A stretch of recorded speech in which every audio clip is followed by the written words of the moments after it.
Gaming is passion.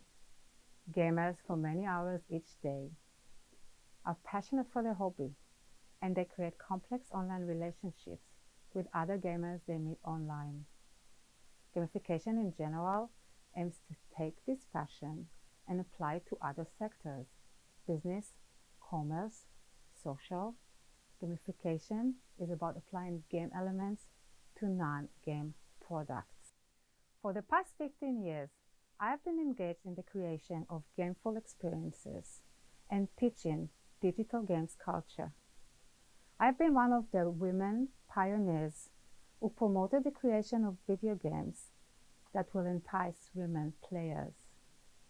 But even I was surprised when I realized that the rules of gaming, rules that I'm so familiar with, can actually apply to my own relationships. I've been caught up in a game a bit different, a game that have made me realize what is still missing in our online human experiences and get me an idea of how we can change it. And this is how it unfolds. Rule number 1, games are structured. Not long ago, I have reached a point in my life where all I was looking for was a time machine. I wanted to go back to the beginning and start again, only this time to do it right. So I looked for a past boyfriend, an old love I had more than 20 years ago when we were students in Paris. We had an unfinished business. So I looked for him on LinkedIn and said hi. Luckily, he remembered me, and we started to converse, for all time's sake. All we had was our profile pictures and our CV to represent us.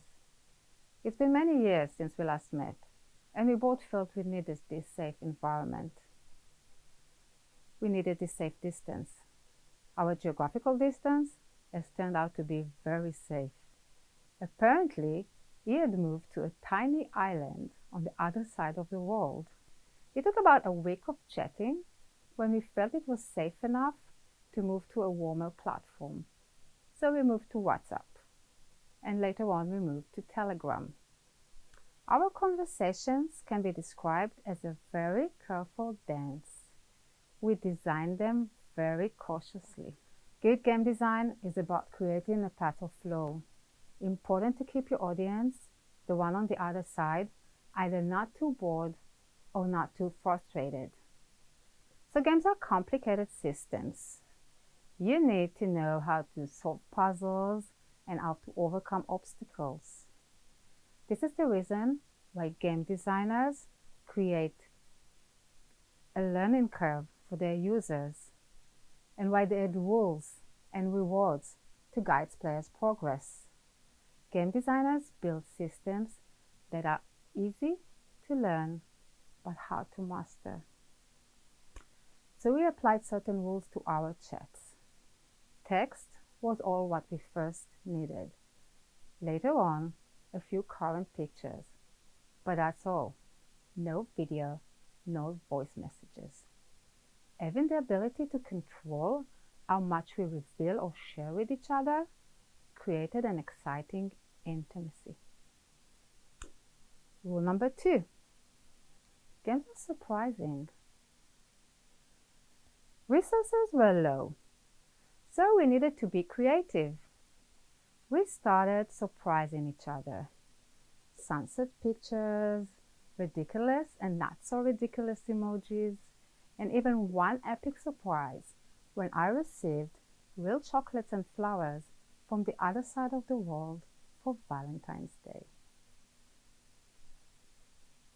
In any good game, different surprises center around managing the player's life cycle. This is what keeps your audience, your players, engaged and loyal. This is what kept us engaged. Rule number 3. Surprising? Yes, but still consistent. Games are best on few, repetitive, pleasurable actions. Think about Mario games. All you do there is just jump from one platform to another, always in the same direction. Consistency is a must. So we set up a structure. Each day started with a good morning, beautiful, and ended with a good night, gorgeous. This was exciting. Much of my research around video games promoted their use for creating soft emotions, for creating games that defeat loneliness, defeats anxieties, for creating games that actually help people with their problems. And here I am, using what I know about gaming and game design to help myself. Rule number 4, and this is it: games elicit emotions. So this rule is self-explanatory. We were chatting every day for 5 months, using the online platform as an accordion of intimacy, once approaching and once distancing ourselves from each other.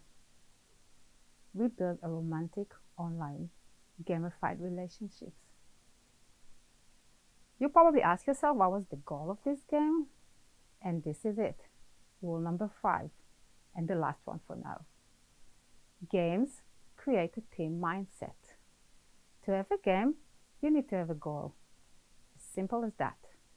And when you play a game together, you need to have a shared goal and a team mindset. We had a very clear goal. We wanted to meet one day between both our worlds. So 5 months after our first LinkedIn Hello, we met. It was the first time I've heard his voice after 20 years and after about 5 months of chatting. Each of us went back to each side of the world after this, but we continued to build our relationship and gamify it with whatever we could. Only this time we realized that the online world, what it's got to offer us, is not enough. But not only for us. During the recent COVID-19 pandemic, when people have often been limited to online interactions, my personal experience became the experience of many. People were physically separated and looking for any possible solution to develop, create, sustain relationships only online, from dating apps, WhatsApp, and Zoom.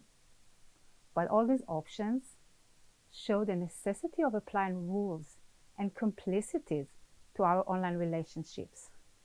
Such platforms need to support us to move slowly instead of running. And this is the problem. Current apps and social networks are designed with an intention to spark initial interaction. That's okay, but it's not good enough. In fact, in the wealth of online opportunities we have to meet people today online, the easier it becomes to interact with people, the harder it is to develop and sustain strong relationship with them.